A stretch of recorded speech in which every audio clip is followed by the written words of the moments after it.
Hello, everybody. Welcome back to The Sprint. This is episode 4, and I'm really excited because we got a pretty big marathon coming up pretty soon, you know? Yeah, just a little bit. So? Yeah, you know, just kind of a lot of people tend to go and watch and are excited about it. I don't think I know anybody who's going to that. Well, that's just unfortunate for you. But no, yeah, we've got AGDQ coming up in about, 2.5 weeks or so. And so we felt that for the next couple episodes, why don't we analyze world records for games that are actually going to be at AGDQ. So we're going to get into some news and stuff in a minute. But this week, we're going to be talking about Guacamelee 2. So stick around for that. TheBlacktastic is going to help us with that. That's going to be awesome. But he's also running it at AGDQ. Yeah, that's right. He is the runner at AGDQ. But also just, hey, this is a talk show. Welcome, everybody. My name is JHobz. I'm joined by Darkman and Frozen, two lovely people as well. And I know that we have all had very stressful weeks, so let's just have some fun today and talk about some cool speedrunning stuff. Frozen, why don't you hit us up with the first thing you wanted to talk about? So, the GSA Global Speedrun Association had a Super Mario Odyssey race. They were having their tournament going on, and during one of the races, Lil Curbs and Stravos actually had a tie down to the frame. I mean, that's absolutely insane. Going through, it was the any percent race, so it was an hour and change to tie by the frame. Yeah, that's just absolutely absurd. Like, that doesn't happen, right? Like, I mean, when's the last time either of you have seen something like that happen with a hour plus long race with very intense execution in a live setting? I don't think I have. I have never. Even within a couple of seconds of each other, still insane. Yeah. I mean, if you were there in the chat, if the energy that you could feel was just no way this is going to happen. You could see them side by side and timing it down. Like they had to time the entire thing down to frames to figure that out. Yeah, it's just absurd. I'm actually gonna see if maybe we can do a quick full screen, because we do have the video here. So let's see if we can do that real quick. Oh, wow. Okay, it might not have audio, but you can see how synced it is here. That's incredible. Yeah, I don't know what's going on with audio, but hour in, look at those timers, hour and 2 minutes, which by the way is like a minute and a half off of record, and they are tied to the frame. Timing ends specifically when that HUD disappears in the top left. So it's absolutely nuts just how close that was. They had to download the VODs, retime them, and it came down tied down to the frame, which is just absolutely insane. I cannot imagine being on the production team for that. No, I can't imagine being one of the commentators, trying not to scream when this is happening. I mean, these guys are runners too, right? So they're getting just as excited to see these awesome runs come down to. I mean, to say it came down to the wire is an understatement, honestly. Yeah. I mean, I'm used to seeing certain races or certain events. You've had some really close times. There's no really good way to kind of verify. So you say, okay, what, can't really verify who won, so we'll just move on to the next one. Or we'll just call it a tie and move on. But to actually download it and then retime them side by side and end up with an actual tie, I don't think I've heard of anything like this in the many years that we've had speedrunning tournaments and races. I can't believe it. It's just it's ridiculous. And then here's the crazy part. They had another run, I believe today, if not yesterday, that came down to needing to be retimed. It was within 0.3 seconds of each other. Yep. Same tournament. That is absurd for it to happen not once, but twice. Very crazy. The first time was an actual frame time. They had to do a rematch. Second one came down close enough to be retimed. That is just unbelievable. Well, I don't know. I don't think there's anything more. All right, that's it. About that, really. Yeah. So we're gonna. Yeah. No. That's the whole show. That's the whole entire show. That's all we got. Nothing else to say. No, we got some other things we want to talk about though.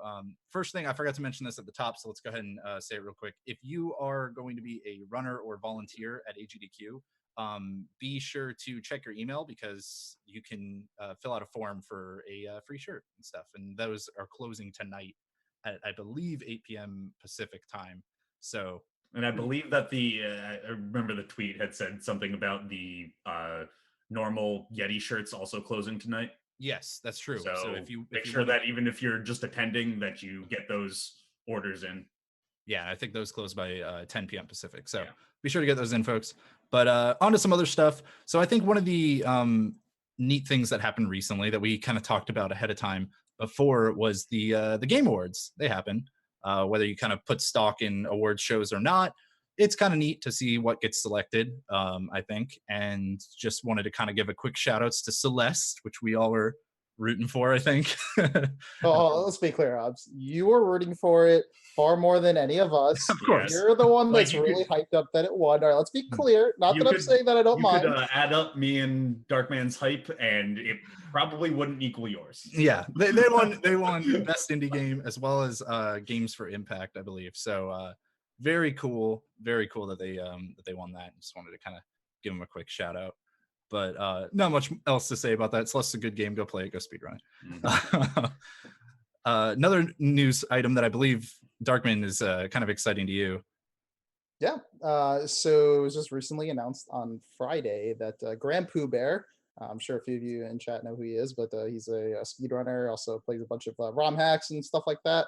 So it was just recently announced that he became a Red Bull athlete, which is really cool. So obviously, I'm sure all of you know what Red Bull is. I don't think I have to get into that. But what you may not know about Red Bull athletes is that there aren't very many of them. And on top of that, there aren't very many in esports. And by esports, I don't mean just like, oh, you're talking about like speedrunning or you're talking about like retro gaming. No, I'm talking about like anything related to do with video gaming. I think last I checked on their website, there was something like 6 or 7 athletes. Oh, wow. Yeah, there's really few. And that's Red Bull. Like this is Red Bull. This is a pretty not big sponsored, but I mean, I was drinking one earlier. This is a really big deal. For obviously he is the first speedrunner to become a Red Bull athlete, and for him to become a Red Bull athlete, this is awesome. Not just for him, but also for the speedrunning community as well. Because Red Bull has this fantastic reach that goes far outside of our community. So to kind of put that in now into like Red Bull's perspective, like who knows what can happen now. Red Bull might get more involved in speedrunning events. Who might be putting on more events himself, kind of bringing people from outside of the community that may not be like they may know what speedrunning is. They've watched the GDQ here and there, but not really familiar with like what happens outside of GDQ events. Mm-hmm. Now you kind of take this partnership and you see, who knows where it can go from here. That's true. That's one of the big things that we were talking about in past weeks where we've brought up like speedrunning and esports together, is that the exciting thing to us is the kind of broader audience that it's going to help reach, and the like higher number of events that are going to happen just as a result of that. Like really experimenting with different types of events and just seeing more of them more frequently with higher production budgets is something that is just super cool, and I can't wait for it. Yep, I'm excited to get Red Bull into speedrunning whatsoever. I mean, with Raging Cherry as one of the guys who's running tournaments for them, he's always somebody who's been very passionate about it. He used to run Smash the Record. Was that? Yeah. That was? Yeah. And he always tries to involve in speedrunning as much as possible. In fact, I think he's going to AGDQ. So I'm just excited to see all of it. Any kind of involvement to see speedrunning grow, I'm all about it. Yeah, that's pretty much why we're here, right? Just want to help more people get into speedrunning. Well, cool. Speaking of speedrunning, as we tend to do, I want to jump into our next news item here, our kind of last big news item, which is something that I think is just so funny and it's just so great. So there's a little bit of history to this. Basically, there's a game called King's Bounty, and just recently, Tasco DLX, I think is his name. Yeah, Tasco DLX set a new world record in King's Bounty and completed any percent in it in 1.45 seconds. That's kind of fast. Yeah, a little fast there, 1.45 seconds. So you might be wondering how that's possible. Basically, the way the game works is it's kind of like Clue in the sense that you can beat the game right from the get-go. There are a bunch of different tiles in the game, basically, and when you check a tile, there's just a chance that it'll end the game, that you'll win, basically. And if you can, try enough times, eventually the tile that you are starting on is going to have that win condition. And the thing I like about this is that Blecky, another speedrunner, and somebody does like some interviews at GDQ and stuff like that, Blecky called this like years ago or something, or at least like a year ago, back on the final split when he was replacing you as a guest host because you were out one week, right, Darkman? That's true. So I think that's just like unbelievably neat. The reason that he was calling it out is because this is, I think, the fastest console speedrun ever. There have been some faster speedruns, but they've all been in PC games where you have the use of a mouse, and often are things like Clue, where you can try to solve the mystery instantly, and if you do it and you get it right, then hey, new world record. But King's Bounty, I think, fastest console speedrunning, and Blecky had this idea, which actually, by the way, inspired Tasco to like take this record, like to actually go for this and make it happen. Blecky had this idea of, let's get a ton of people, like let's get like 23 people or more or something, to all sit down and check a different tile for like a couple hours. And you should, based on the math, actually get the console world record. Now, I don't think Tasco was able to find enough people to sign up to play Genesis's King's Bounty. Why not? I can see many reasons to play this one. Right. But he actually did end up making it happen. He got 1.45 seconds. Do you guys know of any other like fast console speedruns? Or like, I can't even think of anything that comes close to this. No. Not on console, no. I just want to be clear, Hobbs, this is no tasks, no. Play on emulator or anything like that. This is actually played on console with a controller. Oh yeah. Yeah, this is played on Genesis. Like nothing else special about it. That's crazy. Like that's absolutely nuts. Really cool thing. But we're going to go ahead and move on from that now. We're going to move into actually a new segment here. We've got something that something we've wanted to do for a while is kind of talk about some of the like topics in speedrunning that are harder to answer. They sometimes seem straightforward from the outside, and they're actually kind of hard to really answer when you're kind of in the community and into speedrunning. So we're going to call this Tough Questions. That's going to be the name of this segment. And basically, I'm going to pose this question. We're going to go ahead and just kind of have a little roundtable discussion about it. This question came inspired by a viewer, actually, somebody in chat. So yeah, we do actually look back at the YouTube comments and the Twitch chat, and we do read that stuff. So like, if you guys have questions, we'll be trying to incorporate them into future shows. But basically, here's the question. Should a new patch or expansion invalidate past world records?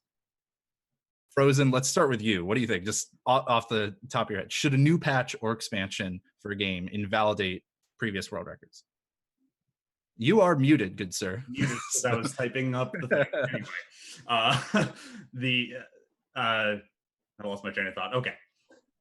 It really depends on the situation. So in certain ones, large glitches are found, and it completely changes the nature of the run. In other cases, it's something that's minor. I don't think that it should invalidate it flat out. But if the time is beaten, then it's beaten. It's not invalid. It's just a different time. However, if the game is slower because of it, that brings up a whole new can of worms that I'll let you guys get your thoughts in before we continue on that train of thought, I think. Well, I mean, I just want to actually, piggyback off of that, Frozen, your last point about if it's slower, then that opens a new can of worms. I don't think it's actually that complicated to me. Like, the big caveat says if you're able to like downpatch it like to an older version, then I don't know. I think it's pretty simple to me. Just run with the old version. Obviously, if you can't, then yes, that does open a new can of worms.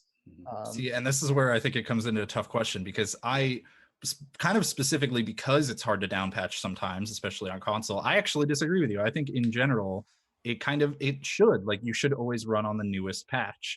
My thinking on that is like, it makes a bit more sense in old games like NES era, SNES era, where your patches were straight up a new cartridge, right? Like they had to actually mass produce a brand new thing, and it's likely that, you know, maybe some version was super popular and then they re-released it like, you know, 3 years later, and that has a different patch. Those are the situations where I understand a bit more, like, okay, well, let's kind of separate things by patch, or let's just run on the fastest one because it was very widely available. But in the current era of, like, you know, games show up and then they get patched for a few months after the game came out, sometimes even longer than that, I'm a big fan of, hey, just run on the current patch, unless it kind of completely obsoletes all of the like core movement tech of the run.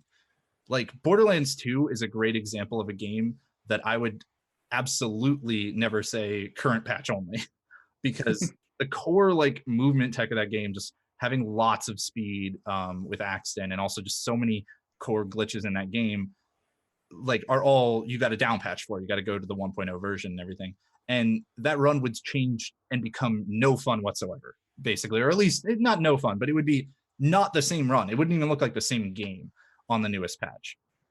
But for most games, when it's like, oh, they patched this menu glitch that really honestly sucked, and if they had known about before the game came out, it would have never come out with that. I'm all for running on current patch in that kind of situation. Like, just, hey, screw it, man. Like, let's play the game at how it more or less like would have been released, given another few months of development or another 500 beta testers, whatever it would have taken to find that thing. It's a weird line to walk, but I'm more in favor of current patch.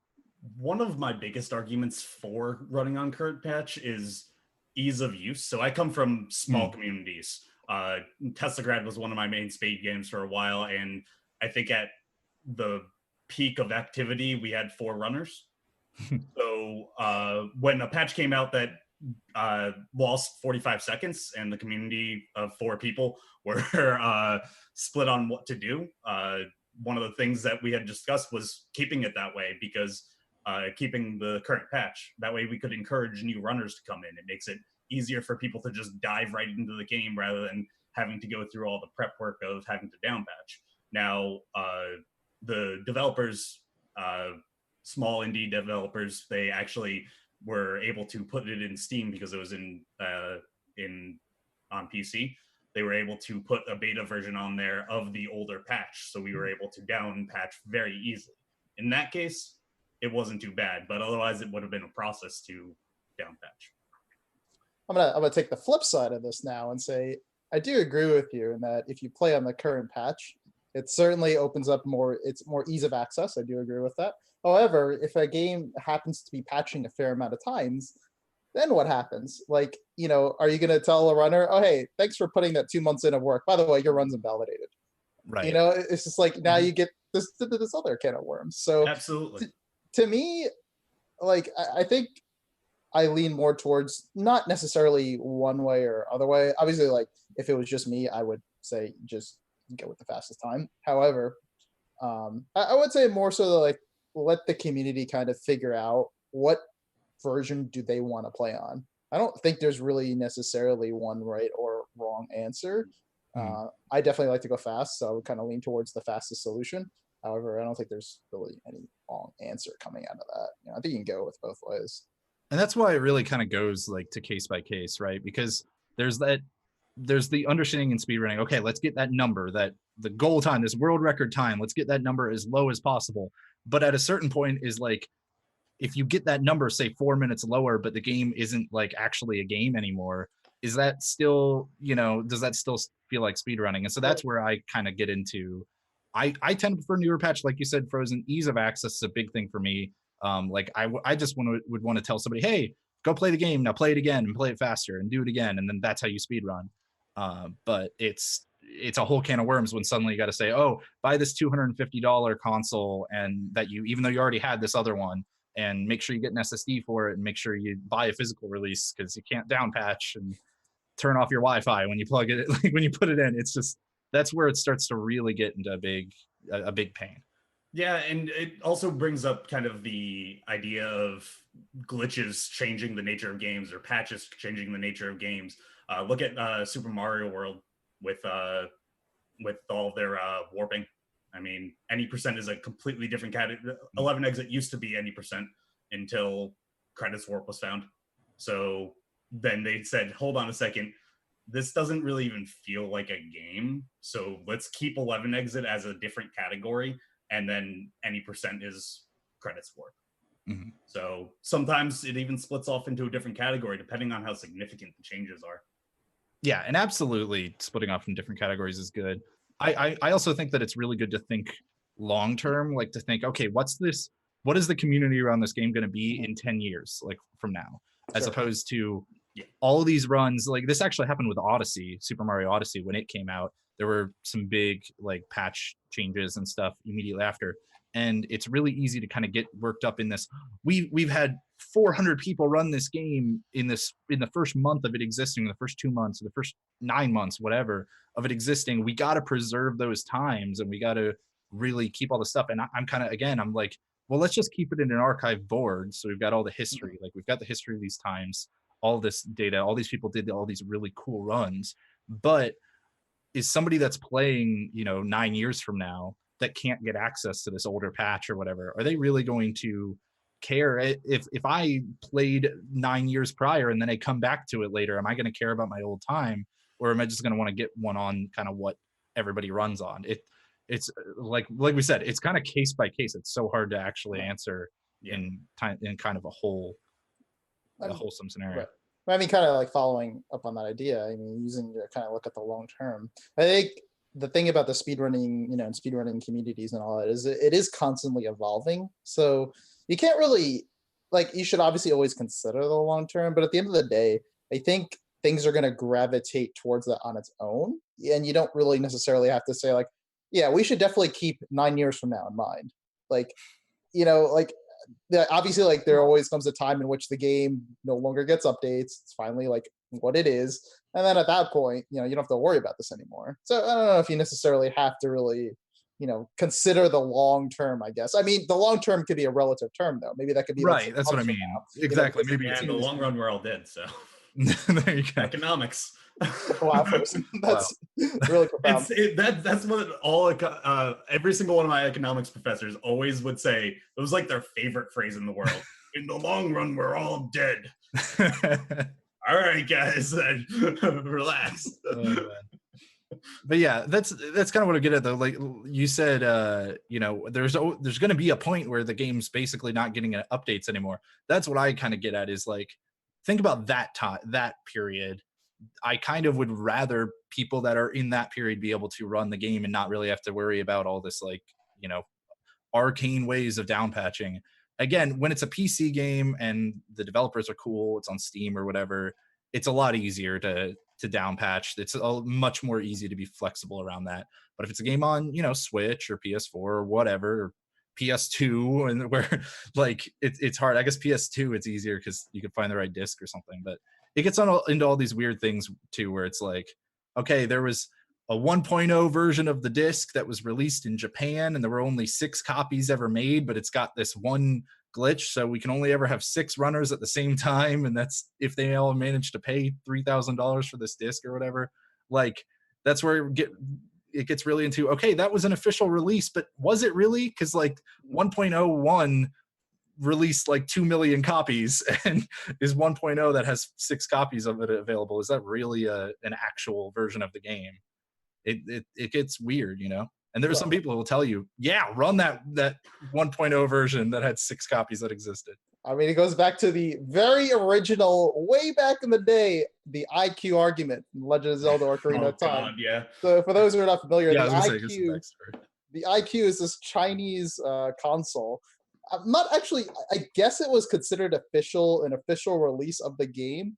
And at that time, this was like 4 years ago, or a long time ago in the speedrunning community, with the way the route of the any percent route was, it was actually faster to play on the IQ. I don't think that's no longer the case. So for Super Mario 64, right? No, this is for Ocarina of Time. Ocarina of Time. Okay. Super Mario 64 is actually slower.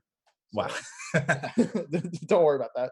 Anyway, yeah. So this way back in the day, it was considered the fastest, and people were like, "This isn't cheap. It was like $80 to $100 to get." So people were just like, is this okay? Is it okay to pay? Eventually things will sort themselves out. I guess that's the way I look at it. So, there's always going to be the IQs of the world that always kind of try to hamper and get in the way of speedrunning. But there's costs to speedrunning regardless of what you do, right? It's like you have to like pay for the console, you have to pay for a PC or whatever to run a game. So yeah, my mind keeps going back to economics. You're part of the invisible hand theory here.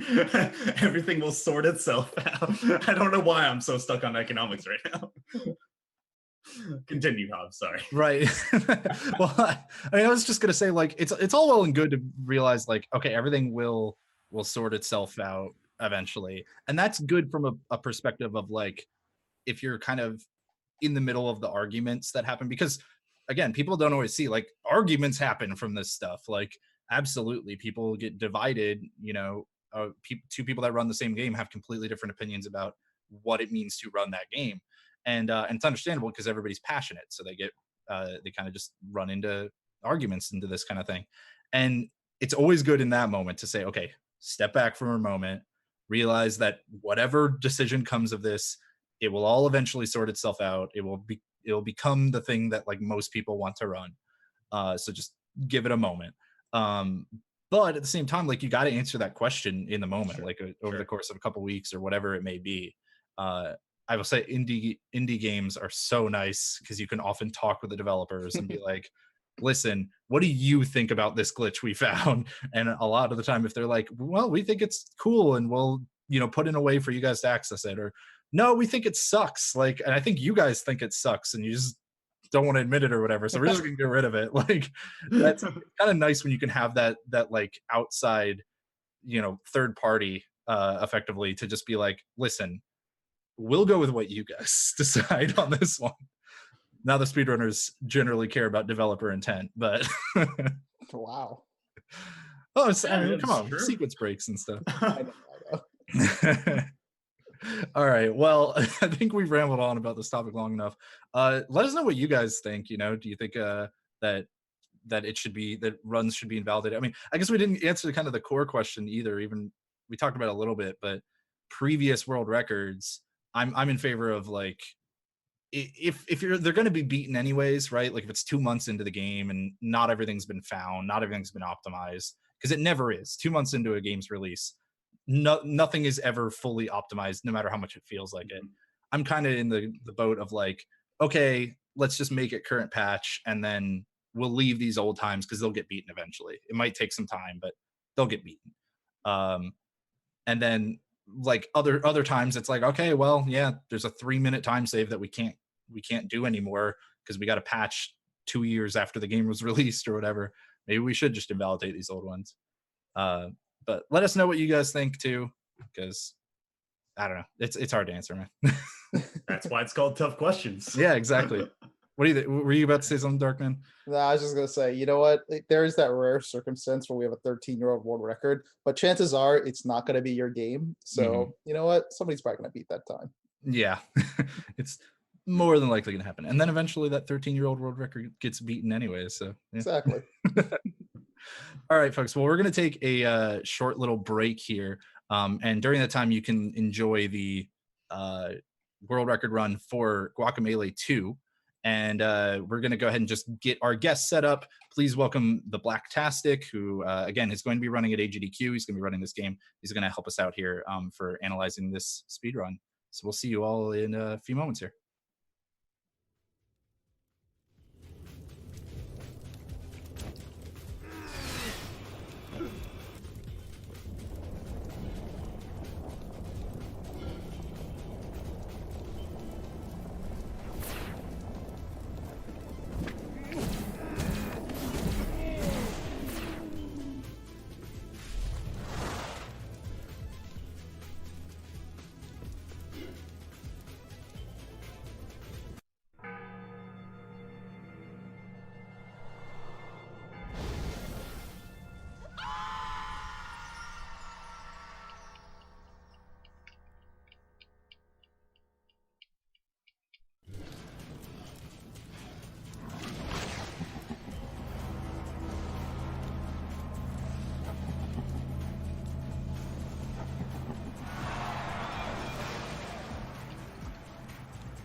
All right, welcome back, everybody, and once again, welcome TheBlacktastic, or Bobby is probably what we'll be calling him from here on out. Yeah, just call me Bobby. How's it going, guys? Going good, man. Thanks for joining us. And again, congratulations on getting your run accepted to GDQ. Absolutely Thanks. Looking forward to that. Yeah, it's always a big honor and always a huge surprise when you get that email. Do you remember what day your run's on? I don't remember offhand. It should be that Wednesday around Wednesday. 7 Eastern.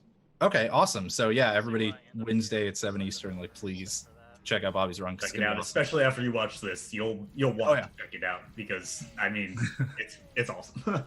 Yeah. So why don't before we kind of get into the history of the run, why don't you give us a quick little overview of what Guacamelee 2 is, like what kind of game it is and stuff, because a lot of people probably have either never heard of it or just haven't seen it before. Yeah, so this is a indie game made by Drinkbox Studios. You might have heard of them from past GDQ runs. A lot of their games have been featured on there, including the original Guacamelee itself. It's a kind of a Metroidvania brawler style. There's a lot of exploration, a lot of collecting to go on, especially if you want to 100% the game. There's a lot of cool tricks, techniques, upgrades that you get throughout the run, through like upgrading skill trees. There's a whole bunch of beautiful environments, great music. Like this is a true indie Metroidvania game, like in its form. I mean, we're seeing the greatest love story ever told, like right now, right? Yeah, so what you're actually seeing is they kind of take a Symphony of the Night approach. You play the prologue as you would like in Rondo of Blood. So you play the final stage and the final boss of the original Guacamelee.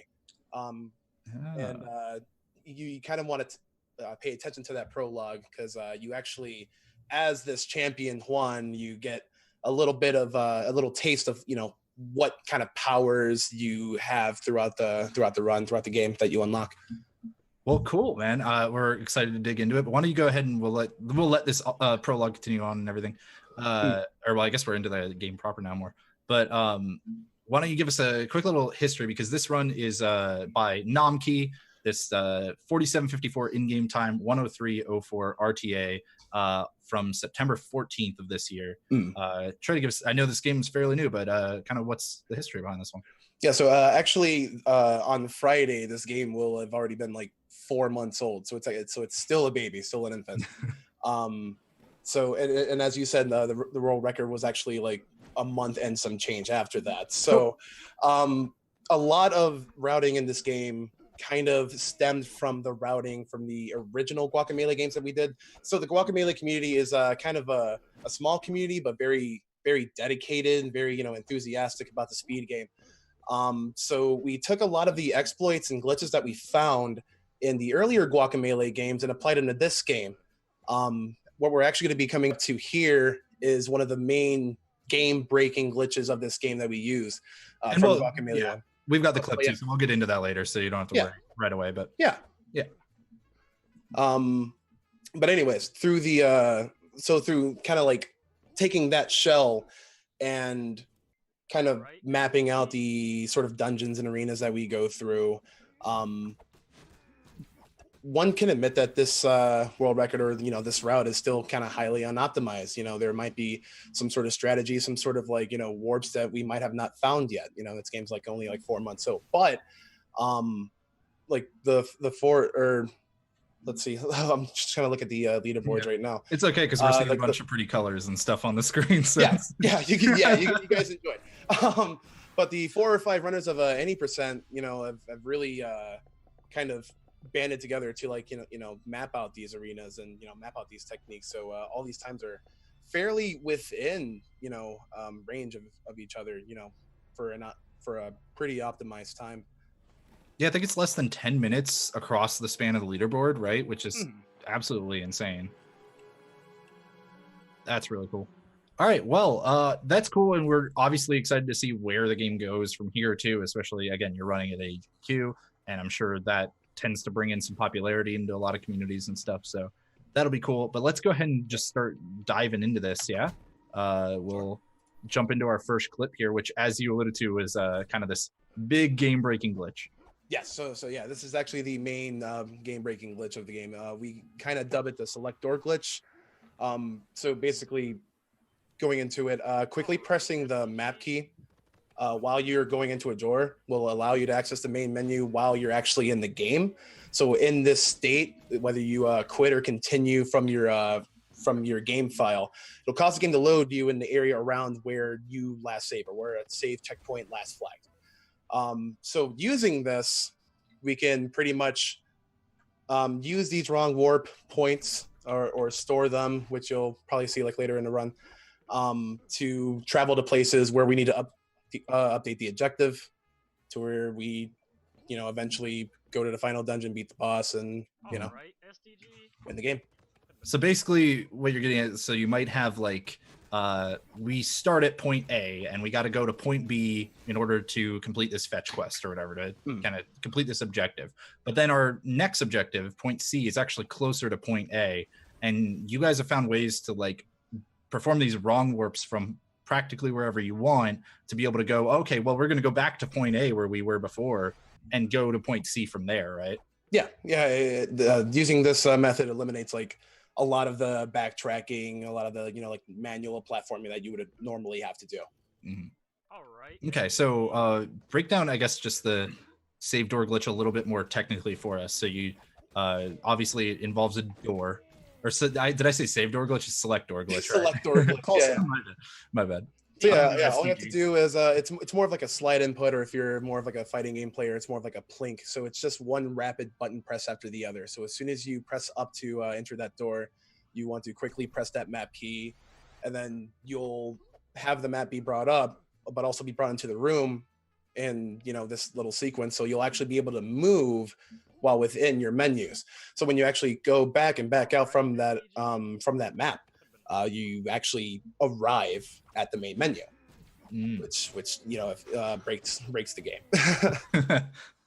Yeah, and it looks like it even took him a couple tries there at the beginning. Just obviously very precise inputs, right? Just trying to open this map up as you're entering the door. Mm-hmm.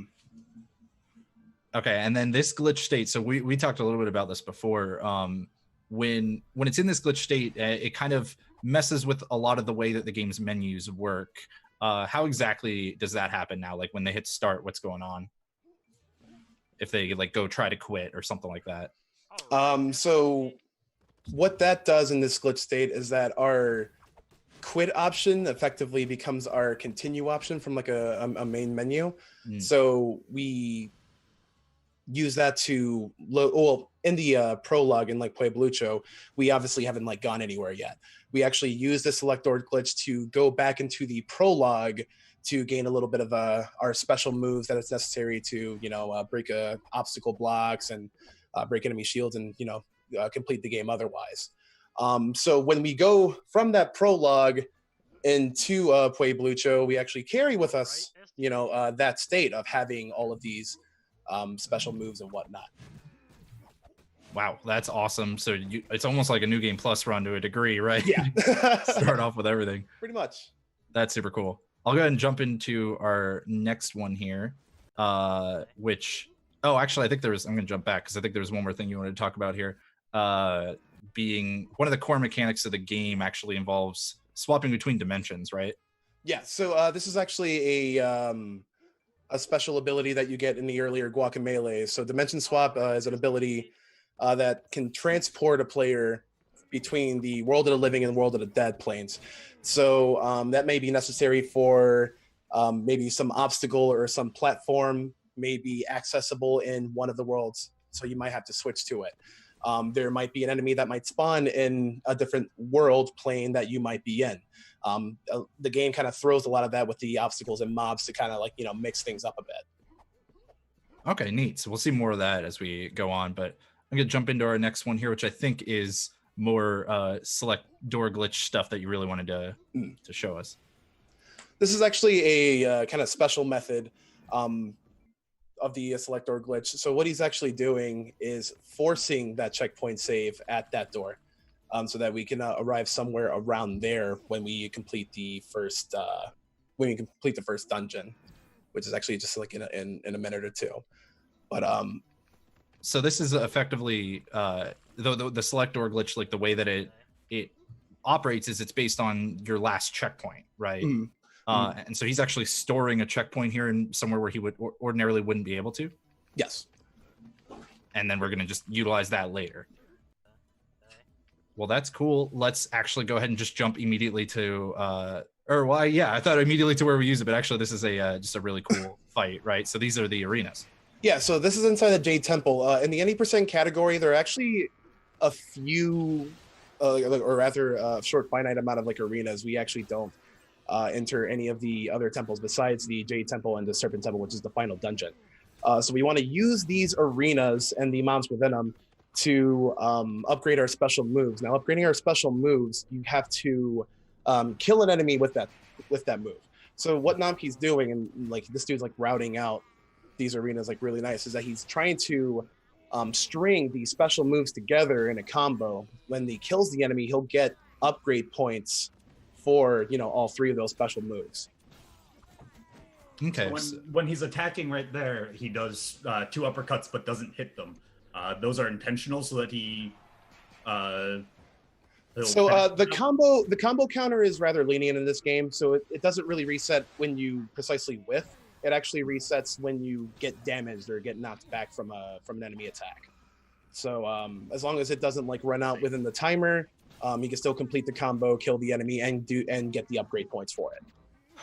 Okay, so if you want to explain a little bit more about what those special attacks are, like how you do them for, again, people haven't played the game. So the side attack that you see, the blue attack, is the dash punch.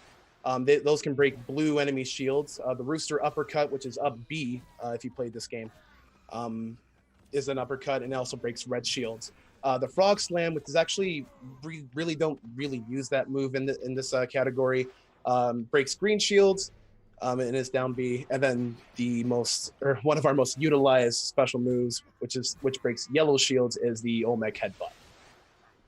Okay, and why is that most used? Just most damage, fastest animation? It seems like fastest animation. There's a rather broad hitbox with it, so you can't really mess with it.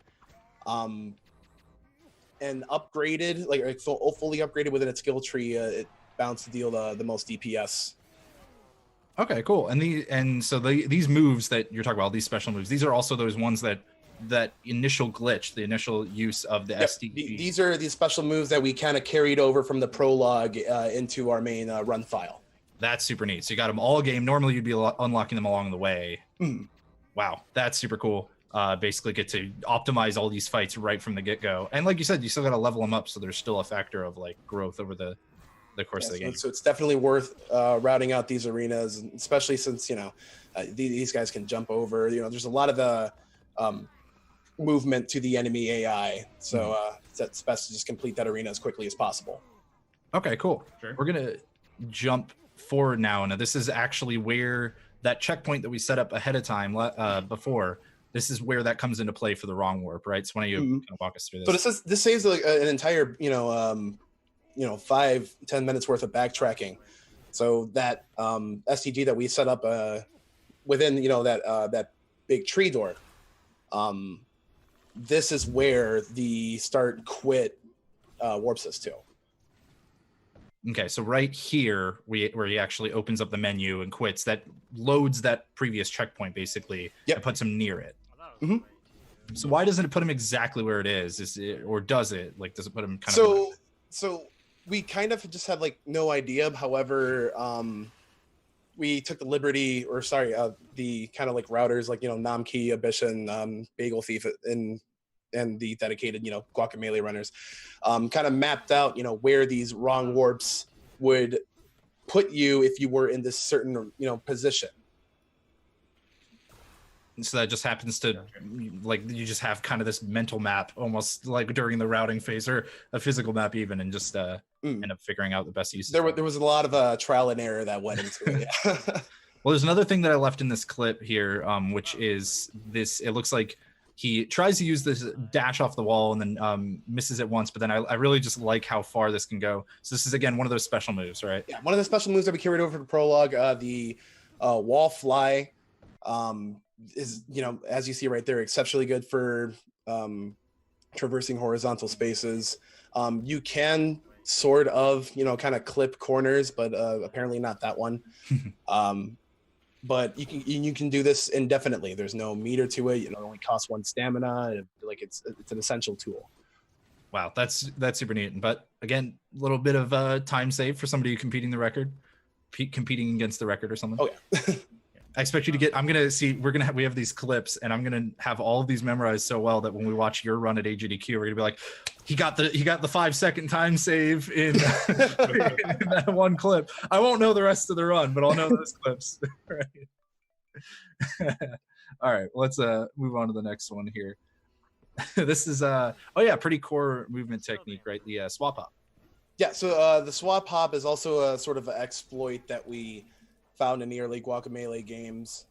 It's actually a pretty tricky input sequence, but once you get an actual rhythm to it, it's actually pretty easy. It's just buffering a jump out of an instant form change, which is changing from the pollo to the human, or vice versa, and also a dodge.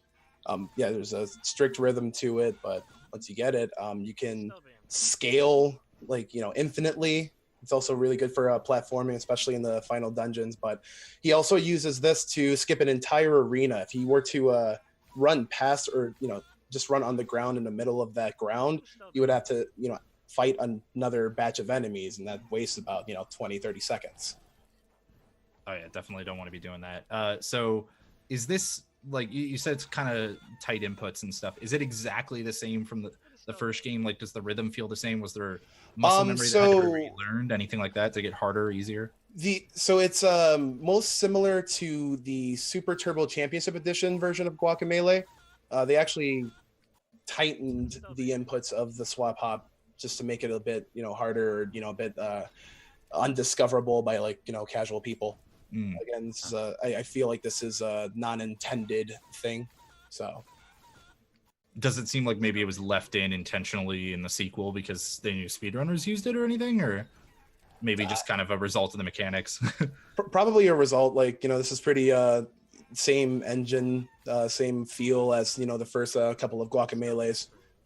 So a lot of the things that were kind of from that shell, just kind of transferred over here. Like how we were able to do SDGs and whatnot. Sure. Okay, cool. And I have a very important question first before you continue, Bobby. As an experienced Guacamelee 2 runner, how annoying are these chicken sounds? So when I do runs, I absolutely have sound to 2 or 0. This game's music is too good to be drowned out by box and all that. That's great.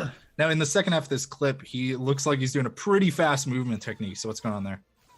Oh, so this is actually one of the fastest ways to travel in the game. So this is the pollo shot, which is what you get after we get the pollo form in the Jade Temple. We go straight to that upgrade. Unfortunately, you don't have to. You actually do have to get your pollo upgrades manually, which is why we kind of scrounge around the map to get them. But as you can see, he moves an insane amount of speed, more so than if he were a chicken walking, or whether he were running as a human or anything like that. That's the fastest way to move in a game at the cost of 1 meter. So you want to pollo shot downwards from the highest height to get the maximum speed, maximum distance traveled. Wow, that's cool. And I'm sure that we will definitely see that show up again. But we're gonna move on to a pretty neat trick here. So this right now he's in El Infierno, right? Yes. So this is the first time that you visit El Infierno. And this visit is a bit tricky, especially with this trick that we do. You have to carry this SDG menu to your checkpoint just so that we can load back into this save from another save. So when he goes into this one, well, and it's going to loop here, so okay. But one thing I like about this is that we can finally see this SDG, this trick, for more than 1 second, and get kind of a better grasp of what's going on. Get a feel for the menu and understand what it actually shows. Yeah. So what exactly is going on here? What are your jumps doing? So you want to activate the SDG when you're entering the door. This is one of the only doors that is convenient in El Infierno, to get this main menu.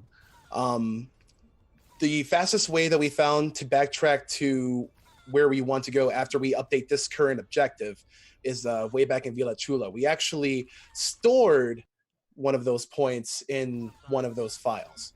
So So in order for us to safely take that wrong warp point in file 3 and go back to file 1 in El Infierno without any sort of backtracking, we want to hit that save point, which is very crucial for saving time. This is why we have to carry that SDG main menu all the way over there.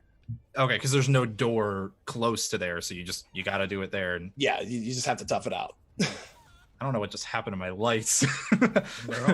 They got a mind of their own, man. But I'll go ahead and jump into the next one that you. So this is just a straight continuation of this previous one. So what we actually do is that we make multiple save files throughout the run. We're allowed 3 save slots per save. But we actually use the other save slots to kind of store points, store locations of where we want to warp to in our actual run file. After we update this objective in El Infierno, the game wants us to backtrack all the way back to Villa Chula. And since we've been doing this in a glitch to any percent, we haven't really gotten any sort of conventional fast travel. So we have to make it ourselves. Oh, okay. That's neat. So normally you would actually be able to warp between certain points in the map, but this time you just got to do it your own way. Yeah, in the game, there are these things called Olmec heads, which we actually use in the game as a conventional means of fast travel that also serve as checkpoints. But since we just kind of know where a specific point in a specific map to jump to, we barely activate any of the Olmec heads. So, yeah. Okay, and I actually left in a little bit more in this clip because it looks like there's maybe some time save here. Oh, definitely. If you don't have your swap hops execution, tightened up, you can kind of flub up here a little bit, and it is a pretty small space to time your swap hops in. But there could be time saved. And of course, that was the last one. Now, Bobby, in particular, with the you mentioned that multiple saves have to be created. Does this pose a challenge to people running the game, in that you could easily just save on the wrong slot and overwrite a point that you needed for maybe a later part in the run? I mean, it could. I feel that the way that we've mapped this route, it's kind of easy for anyone to follow, especially with the kind of file swapping. It definitely got me it definitely took me a couple of weeks to actually get my route down, get an actual feel for it, because it is a bit less gameplay and more menuing, which is a different sort of mental aspect that you kind of got to keep in mind as a speedrunner doing attempts and all that stuff. But it is sort of faster, and it is, and for new runners it does take the ease off of the gameplay a little bit. So I feel coming fresh into this game, especially since we do have this specific version, this specific patch available to people on Steam, this will be a acceptable way, if this is the fastest way that we found. And we've seen this SDG come up several times already, and like you said, a heavily glitched run. I imagine you guys have a glitchless category, or maybe an no SDG category, something like that. Yeah, we have an entirely glitchless category, so no swap hopping is allowed, and none of the major game-breaking glitches are allowed. And a couple of our Guacamelee faithfuls, especially Bagel Thief, who had the world record in the original Guacamelee, dozens of times over. And also Boney, who has a in-game time record of 2 hours, 31 minutes, and 52 seconds. So even if you want to go, the full glitchless route, there's going to be a lot to experience in the game, and at a quick pace. Okay, but still, yeah, definitely a lot longer than this one. So this SDG really cutting out. Oh, yeah. We call glitchless the scenic route. There you go, the scenic route. Nice. All right, let's jump into the next one here. And I think this one kind of is probably going to take a couple of watches to really get down. So I see one of those heads that you were talking about right at the beginning of this clip. Yes. If you look at the bottom right corner of the screen, anytime that head kind of appears and pulses is when the game auto saves to your file. Yes, I just saw one there right before it loaded, but we'll see. Yeah, there it is. Yeah, you just kind of triggered the save, triggered the save a bit too early. You actually don't trigger the save. So maybe I should slow down a little bit. When you fall down this pit, it's a very narrow, 2 walls, kind of like this. What you want to do to not trigger the checkpoint is either, as a safety strat, kind of slide down the right wall of the pit, or just try to hug it and fall down without, being too much in the middle or, being there for too long. Okay, and so what he's trying to do is that the head in the scenery there at the beginning of this clip, right there. Yeah. That is naturally going to give you a checkpoint, right? Yes. And he wants to use that to set up another one of those SDG wrong warps, correct? One of those wrong warps. No, preferably he wants to return to the Olmec head, and the wrong warp point is that we want to warp to is actually in the Badlands. So when he activates that checkpoint with the Olmec head and doesn't trigger the El Infierno pit, he can start and quit, go back to the Olmec head, and that would take him, a lot less time than crawling back up to the pit and scrolling all the way right to the Badlands where we do the wrong warp. Okay. That's neat. And so the amount of time lost here, just a few seconds, but notable in a record like this. Yeah, definitely. Yeah, you just kind of chanced it. Kind of was a little bit too much to the left.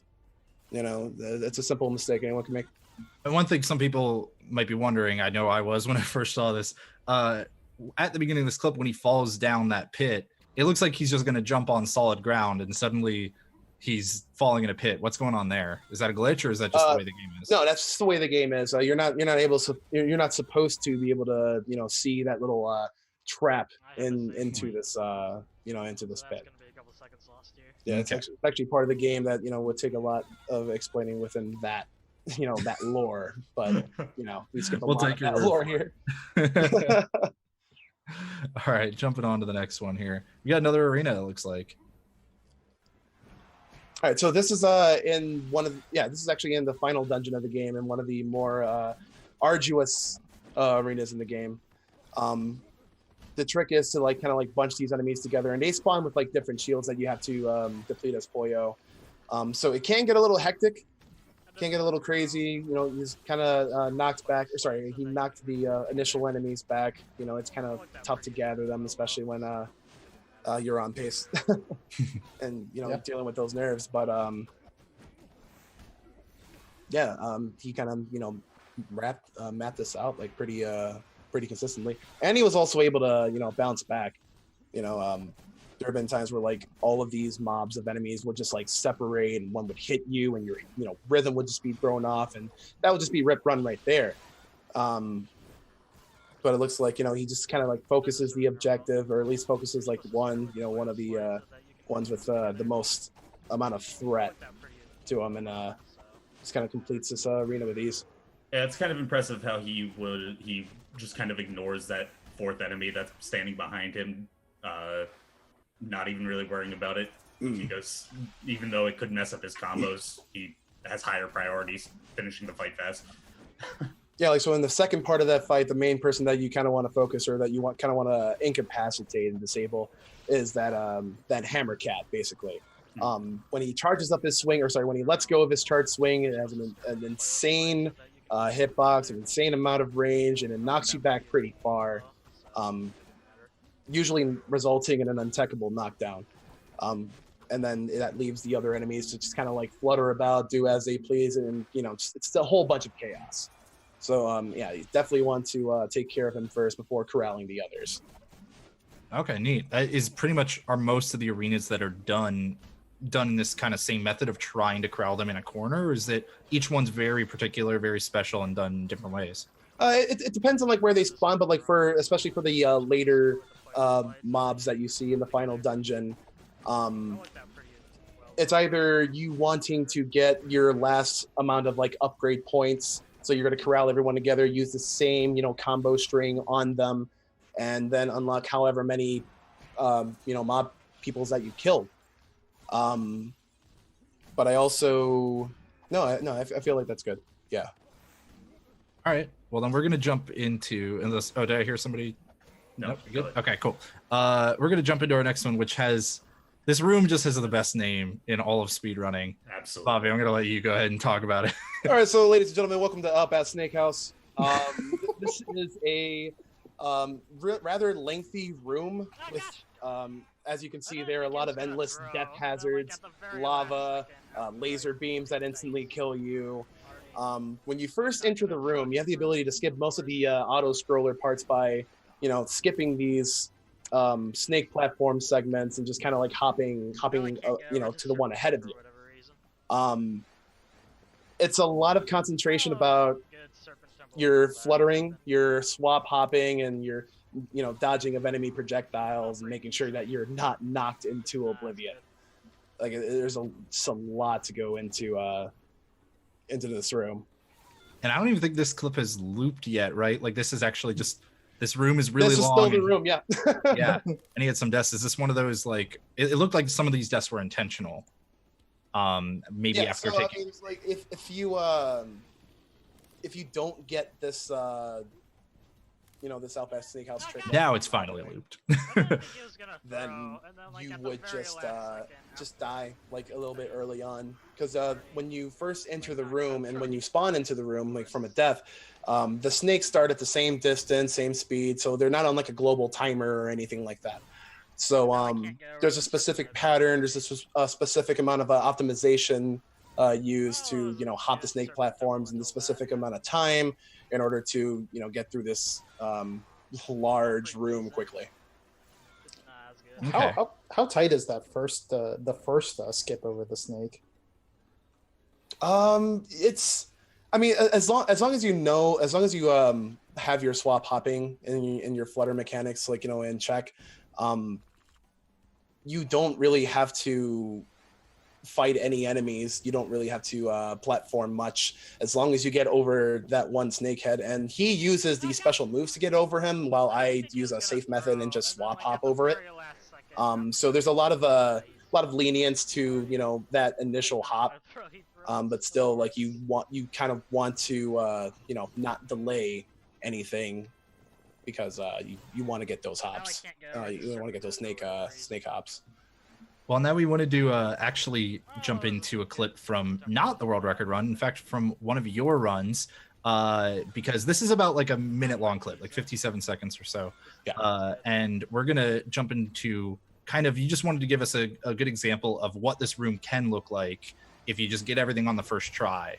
Yeah, so you can see there that I just kind of like do like a safe swap hop over it, and just as long as you are consistent with swap hops, like this room isn't really that big of a deal. But if you do somehow die or do somehow get tripped up by like an enemy, it does cost a significant amount of time, and this room can be pretty tilting to people that are doing attempts. So that one death may turn into multiple, which may turn into run rip.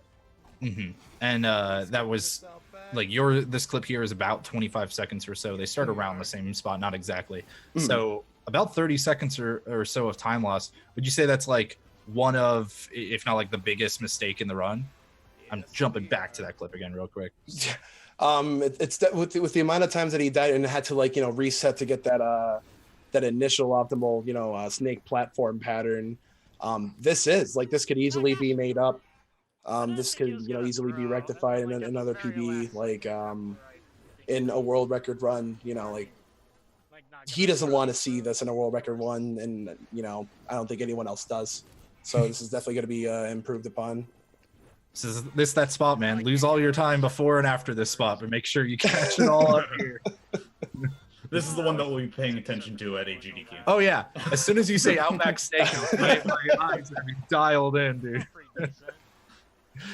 Still, Outback Steakhouse. Oh, wonderful game, or wonderful name. Game 2. Yeah. This game's sick. What were you gonna say, Frozen, before I hop into the next one? Oh, I was saying game as well. Great game too. All right, well, let's go ahead and we'll jump into, I believe, our final clip here actually, and this looks to be like a final boss. Yeah. So as you can see, despite the kind of blunders that we kind of went over, Nomkey still has like expert routing of arenas, expert execution on platforms in certain rooms. So Salvador kind of decides it. There's multiple phases are really tricky. As you can see, he just kind of like can dodge around the room. He can spawn, different shields that you have to break with specific special moves. He can even spawn purple and orange shields, which you have to break while you're in the Poyo stance. So that takes a bit of time to switch to and from, and also depletes a bit of stamina that's used. There's a finite, you can't just spam these special moves over and over. There is a sort of like a stamina meter to it, and stamina really regains itself slowly over time. So we want to make sure we get in those headbutts instead of any other special moves as much as possible. And that stamina bar being in the top left, correct? Like just under the blue bar, completely depleted at the moment. When this clip loops around again in a moment, you'll see that it starts out fully yellow. Yeah, so right there. Yeah, so for the human form, a special move takes most of your stamina meter. If you spam them over and over, they won't be able to be refilled until you just kind of like chill on it for a minute or so. You can also fully refill your HP and stamina meter by upgrading a skill in your skill tree, which is why we kind of for this fight kind of have a safety upgrade in the kind of Poyo tree, which you can see here. It instantly refills the stamina, so you can continue to lay on the pressure. That's neat. Now, is this so? Overall, we've watched this loop around once now and stuff. How do you think this fight went in terms of like just the general kind of was it a good fight? Was it a bad fight? Was it kind of average? How do you think overall it went?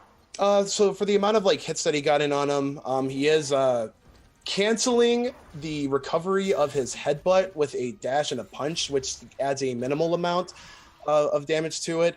But in certain sequences of this fight, you do see Salvador kind of like dodging around, doing these unblockable attacks that you literally can't do anything about. And if he is further from you, then he's kind of like liable to do that, unblockable dash again. You can't really hit him out of it. You can't trade with him. And the more that you leave him alone, he's going to probably respawn a shield that you have to beat with, not the headbutt. There's a lot of time to be wasted with these, random elements in this boss fight. Okay. And overall, those between some of the maybe like missing some execution and the randomness and stuff, is this somewhere where someone could be looking to save some time, somewhere where this fight went really well? Like, we don't have much of a concept of kind of how long the fight should normally be, so. Yeah, definitely. I am not really certain of like a perfect time for beating this, because I've yet to achieve it myself. Hard fight. It definitely seems like one that would be very hard to react to and respond. Definitely, because he can, and again, since he's the silhouette's grayed out, that's another thing you have to look for. So you have to swap dimensions as well as you're fighting him. So there's a lot of these utilizations of these mechanics that the game gives you throughout the game, that you have to keep in mind while focusing that objective of, okay, I got to hit him with a juggle, I got to hit him with a headbutt, and I got to make sure I got to anticipate if he's going to dodge or what attack he's going to do next. Like, there's a lot that goes into that fight. Okay, neat. It seems like one of those fights too that I always love in speedrunning, where your final boss comes down to, there's some RNG, it's not the same every time, but if everything is going to be more or less the same amount of time as long as you are able to react to it quickly enough. Is that accurate? As long as you keep consistent with your juggling, as long as you keep with your stamina management, and especially keeping a power up in your skill tree for reserve, as long as you're topped up on stamina, and he's kind of like not dodging around or anything, like, you're going to be in for a solid fight. Well, that is freaking awesome, man. This is a super cool run. I'm just gonna bounce. We've got to the I'll just click somewhere random in this run. We've got like it loaded up again, but this is super cool. If anybody is interested in running Guacamelee 1 or 2, or just any of the versions of Guacamelee, where should they go and stuff? What should they do? We do have a Guacamelee community Discord that is, open to all forms and versions of Guacamelee, Super Turbo Championship Edition, Gold Edition, and also the newly Guacamelee 2. We opened the categories for all consoles as well. It just came out on Switch last week. Oh wow! We can see people do a lot of glitchless categories on that. The Discord is like the main hub for like sort of information, especially. A lot of us are just around on Discord. So if you have a question, we'll definitely answer it pretty promptly. Also, we do have a lot of resources on our speedrun.com pages. And that's probably where they can find the Discord as well, like get to it. Yes. Yeah. Speedrun.com/guac or speedrun.com/guac2.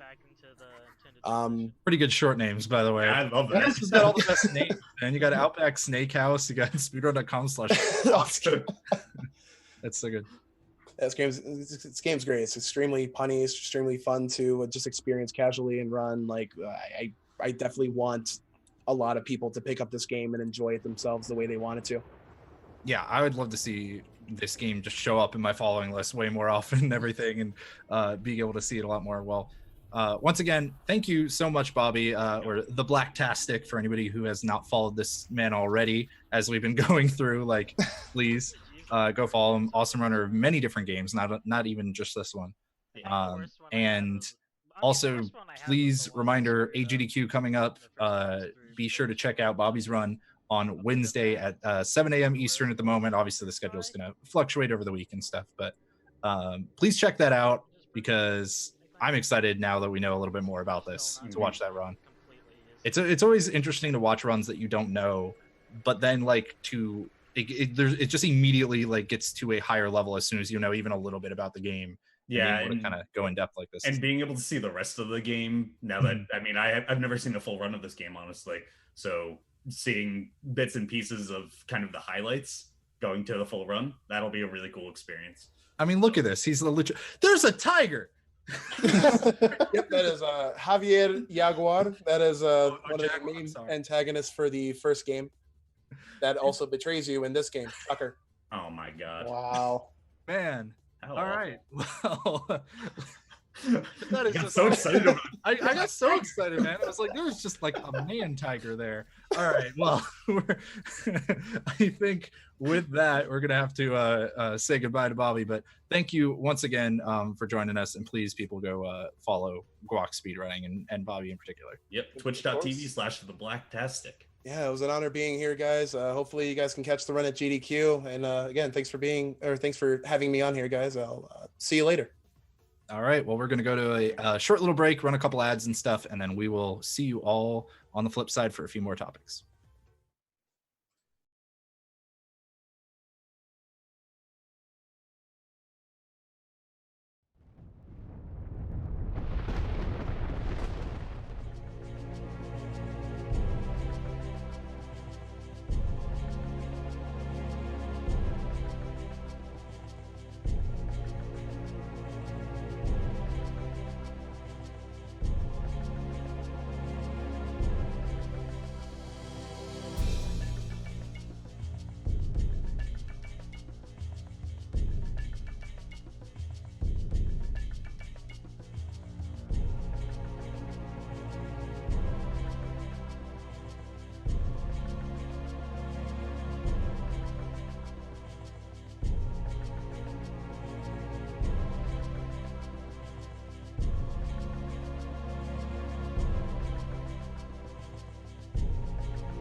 All right, welcome back, everybody.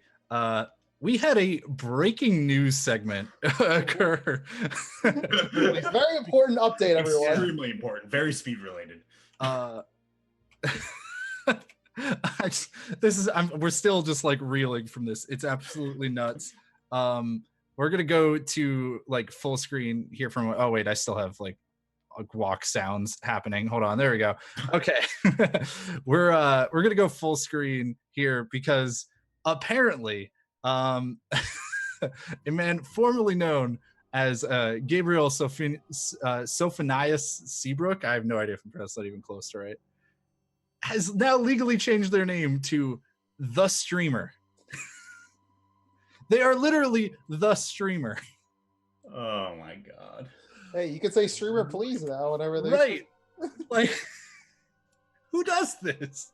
That is some dedication, man. That's dedication to memeing. I mean, like I am gonna like that. I am retweeting that. That is some dedication. How do you? Wow, that's nuts. Change your name to The Streamer. Wow, live retweeting on the show now. Oh yeah, man. Oh yeah, live. We do it live here. I'm blown away by that. That is absolutely insane. How? What? Is there even more for us to say about it? Like, I don't know. No, that's about it. It's just ridiculous. So yeah, there you go. Apparently, if you ever want to yell at The Streamer, well, there's only one that you can yell at. It's true. If you ever yell at The Streamer, it's literally just one person. Ever. That is nuts. All right. I can't even. I just like Frozen, save us. All right. So we're off to Frozen's freezer. We are going to be talking about hold on, let me change the title here. Sorry for the loud I just realized. But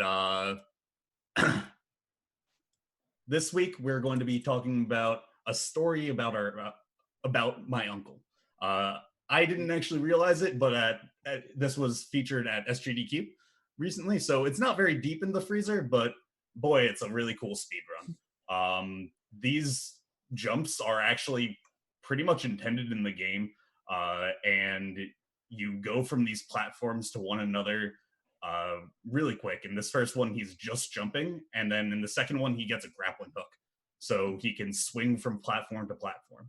And throughout the run, you actually get three different grappling hooks, and it becomes this kind of fast-paced platforming, which is really cool to see. It's kind of just really graceful movement, and I mean, I played the game casually a long time ago, and it's fun casually. Kind of seeing this makes me want to speedrun it, honestly. I may, by the next run, my news of my checkpoint, maybe I'm speedrunning this game. Not positive, but this is one of those games like Darkman. You've always held this opinion, I think, of for you a speedrun at a certain level has to look or feel fast. Like you could have something that's really technically difficult or whatever, but if it doesn't just have that feeling to it, it's just not gonna quite feel the same. This seems like it has that feeling to it immediately. Like that's the first clip was 10 seconds into the run, not even.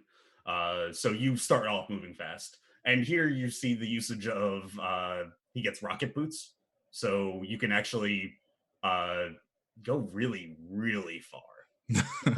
I mean, you have 3 grappling hooks, and then you can rocket boots up. You'll see in, I believe, the next clip, he'll basically use the rocket boots. Well, here you see him using the rocket boots to just, I mean, he goes an extra mile and a half, honestly. The scale of distance in this game is completely... I don't even know where it is. But in this one, he just goes straight up. Normally, you're supposed to follow those rocks all the way around and up this mountain, but he kind of just jumps up here and rocket boots. Oh, okay. This is just an intended mechanic, right? Yes, like, you can only grapple to any of the rocks with a little rune on them. So, yeah, you can do this. It's just they're utilizing these mechanics in different ways. So this is actually a different category of the run called Fling. And you just saw a fling You basically, it looks like you put a rune on the ground, and then you clip into an object, and you just fly. Whoa. I mean, Okay. You go. Oh, That's man. one jump. It's absolutely insane. This seems to be the less popular of the two categories, because the other one is no fling. You never use this one. This is a story about my uncle. And there's a lot in this category. It looks like there's a lot of precise movement. So this one, he does a fling and then has to land on this tiny platform. Yeah, you can use the grappling hook to kind of pull yourself a little bit further, but I mean, that's not that big of a... It's kind of small, Yeah. That's super Especially at cool. the speed you're moving. And I was going to say, like, with one of the earlier clips, I was going to say, this looks like the kind of game that has probably just pieces of geometry all over the place that you can, like, that aren't really meant for you to stand on, but you probably can, and it'll, like, refresh your rocket boots or whatever. And then, like, it went right into a clip of him doing exactly that. So I was like, oh, all right. Yeah. That's always good for speed. It's really cool seeing how much optimization going from a casual playthrough into seeing the speed run. I mean, as with most games, but this is I guess it kind of blew up a little bit more after SGDQ, but the more people running games like this, it's kind of an open world in a way, right? Like there's so much geometry, you can do completely different routing, and I'm sure, especially with flinging, you could find something that somebody has not thought of, a clip through a wall. It's just really cool to see these kinds of games develop out more. Yeah, that is just super neat. This is a game I need to play yesterday. Right, right? Like, I really want to just go get this game now and play it. Yeah. Also, I have to be the one to say this, but I wish a story about my uncle was this cool. Yeah, there. I see. Yeah, his uncle creative. Actually invented all of these items as well. So his uncle's kind of a badass. I like to imagine when you say that, you mean the uncle of, like, the runner, or the uncle of the, like, game developer, like, of just one game dev. Like, yep, my uncle made all these things. Yeah. This is just this is an autobiography, or not an auto. This is just a biography, just about my uncle. That's super cool. Well, I think we can go ahead and flip the screen back and stuff. We're gonna move on. Thank you once again, Frozen, for a wonderful item out of your freezer. That is just nuts. All right, we're gonna move in. We kind of decided to change up the order of some things this show. Please let us know if you like it or not. Reminder that you can use !sprint feedback. You'll get a form where you can, like, give us feedback about the show, because we want to keep improving it and keep doing better. And we still kind of figure it's still in beta test mode at the moment, honestly. So, but we move things around. We're gonna now have our checkpoint session here, where we kind of catch up with the hosts and what we've been doing and everything. So, Darkman, I'm going to let you go ahead and start this one. What's been going on for you lately? Sure. So, aside from the fact that I'm in this different room, yeah, I was going to say we didn't address that at the beginning of the show. We probably should have. Yeah, I figured now is as good of a time as any. Yeah, so I'm actually traveling for the holidays. Obviously, Christmas coming up and New Year's and all that. So I've been traveling. So I'm at my parents' place. So I'm not at home. So yeah, we're just kind of using this low quality webcam with low quality mic and low quality everything else you can think of, and there you go. But yeah, kind of like just talking things. Recently, the Final Fantasy IV free enterprise. So for those who are not familiar, I've kind of talked about this a few times. It is a randomizer based on Final Fantasy IV, open world randomizer. It's pretty cool. They recently just came out with a beta for the system. So they introduced a bunch of new features, which I found pretty cool. Aside from the fact that it's a spiffy new website, which is always nice.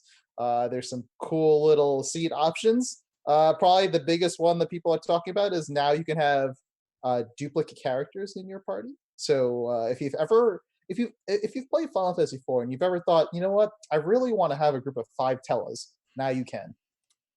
For those who have actually played Final Fantasy IV, that is not actually something you should think about. And if you are thinking about that, I have a large amount of concern for you. Aside from that, they've also had some cool features. Like they made one of the weaker characters of the game, Edward, able to equip the spoon. So the spoon is this like key item that you can get And normally what would happen is you would throw it with one of your characters that can throw items, and it does 9,999 damage. However, you can now equip it with this certain flag, and if you equip it, Edward just keeps fighting for like 9,999 damage. It's pretty disgustingly good. So basically turns the worst character into like the best character. So pretty cool seed options, a lot of nice tweaks to the game. It's made it even more fun to play. We've been having fun kind of mixing and matching characters because there's so much more, like, it's more dynamic now with the characters because you can have, you can set it to like only these 3 characters come, but you have duplicates. So now you can have like 3 of one character, 1 of the other, and 1 of the other, or something like that. So it's cool. Been having a lot of fun playing it lately. I appreciated that explanation for like Frozen and I, who have no idea. I got you. Right over. Frozen, what's been going on for you since the last show? So besides being last week, I had strep and then a sinus infection, so that was a blast. Yeah, you weren't doing well for a little bit there. No, for a little while I sounded like Batman. It was it was rough. After the video game awards released during it, Transistor Games, I believe, they released Hades, which is a roguelike game in some of their styles. And boy, that game is addictive. And I always think about speedrunning those kinds of games. Roguelikes in general can be a little bit more difficult, especially because there are some persistent aspects in between them. But no matter what, I always enjoy seeing a lot of those kinds of runs, even if it's a new game to completion. I don't know whether I'll run it, but I'm excited to see where that goes because every one of the other runs, Bastion, Transistor, it wasn't Transistor Games, Supergiant Games, there we go. Transistor, great speedruns, and really excited for that. And I also re-picked up some of my old speed games, all of the Humongous Entertainment games. There we go. I was waiting for it. All of them. Yeah, the library of 345 Humongous Entertainment. It's 16. I mean, it's I'm impressed. I really thought it was a lot more. There are a lot more than that, but 16 are just the good ones. Come on now. Oh, okay. Well, I mean, you told us that like a full library runs like 45 minutes or something, or 40 minutes, and I assumed, well, every game's 45 seconds, so they got tons of them. Only the best ones. I mean, Putt Putt Saves the Zoo is just a top tier speed game, so obviously it's only 45 seconds. Right. It's the defining speed game of our generation. It really is. What they need to do is put it on a console so that way you can find a way to make it less than 1.45 seconds and make it I've actually considered speedrunning it on a tablet because they do exist on there, and I'm kind of interested just to see. Why do they exist on tablets? Kids, they like tablets better. But the games are from like the early 2000s. What? Now, first, and I have to ask you a very important question. Now, if Putt Putt Saves the Zoo got a new patch that saved, like, a second, how would you feel about this? Oh my god. I mean, you'd have to run on it because a second is a 40th of the game. I mean, from the TAS, it's a 30th of the game. Oh man. You have to use it then. That's ridiculous. I feel like that's what I say about like one of your checkpoints every week or every Probably. It's just that's you guys are idiots. Yep. So what you got going on, Hobbs? So I've been like busy like crazy lately. I mean, obviously we have this kind of small marathon coming up, a little bit, little production. Getting ready for that, just for interview stuff and all that, and also doing some coding work, which has been good. I haven't done coding in a little while, and it's been nice to get back to that. But in terms of like speedrunning stuff, as much as I haven't been able to do any myself, I've been watching a lot while doing a lot of this work. And like SM64 is one of those games where I go through phases of like, oh yeah, I'll watch it all the time, like every day and everything. And oh yeah, and Hannah, her restreamer, wants me to remind everybody that I taught her how to long jump in Odyssey, which is just like the biggest achievement apparently. We were told afterwards that no less than 6 different people tried to teach her how to do it to no success. Yeah. So, Hobbs is truly a miracle worker. You got to learn to slide before you can learn to jump. Okay, everybody knows this. That's the old idiom, right? Like the old turn of phrase. Yeah. But no, so SM64 in general is something that like I go through phases of really liking it, potentially wanting to run it and stuff. I've run it in the past, and just watching it, like liking to watch a lot of it, and then just I'm kind of done with it for a few months or whatever, and then jumping back into it. And lately, there have been a collection of people that have been running SM64, and so we're actually going to go ahead and sign off here in just a moment. But basically, I just wanted to present everyone with what I think is the most entertaining SM64 runner of all time. That would be that'd be Millennium. So we will see you guys in 2 weeks. That's right. We're going to be back. We're going to be here on New Year's Day, and maybe have a little special show. We're still working some stuff out there, but we'll see you guys in 2 weeks. We're going to sign off, and I just want to leave you with this montage.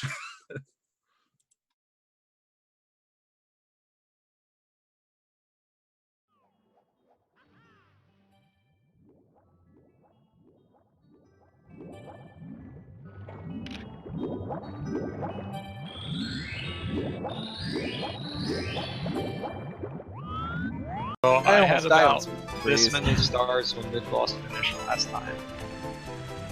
Nice. Oh, got dear. 7. I don't want that to happen. Dude, Metal Cat Music's probably my second favorite song in the game, aside from the credits song. Oh no! Oh no! Jump! Jump! Jump! Oh no! Credits. Oh, he's gonna get you. He's gonna die.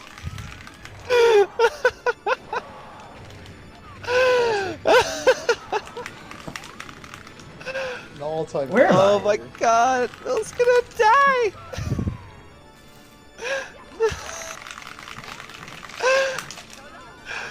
No! Oh my god.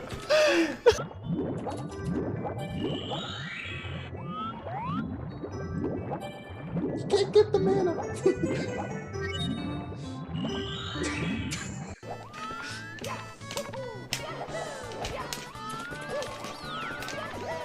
Oh, the tricky triangles.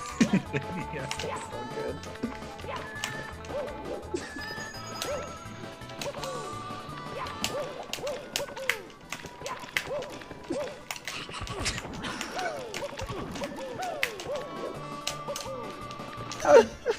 Someone's gone, dude. I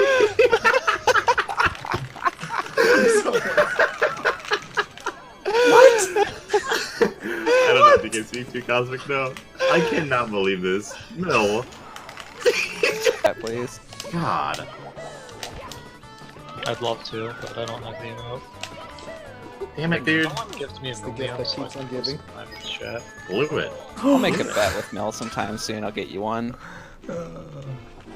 Mel. Boss. No. The boss is on 56 pace. You're not that far behind me though. Yeah, I'm coming. Just gotta make one mistake, fall off the house or something. The jukes, dude. That happened way too recently. What are you doing on the tree? I told you, man. This is tough. How did you even miss the penguin on that last one? Don't worry about it.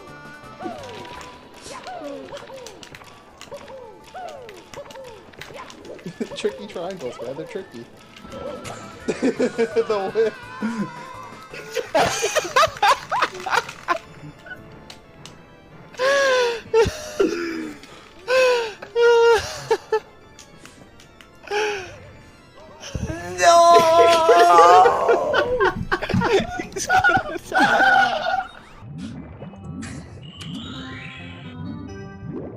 Can you finally get it? This is the one. This is the best part. It's the one. It's not really the one.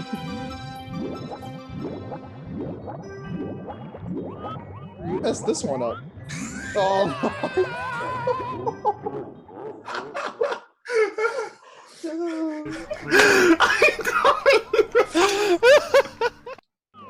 Oh god. Oh jeez. Forgot to unloop it. I would say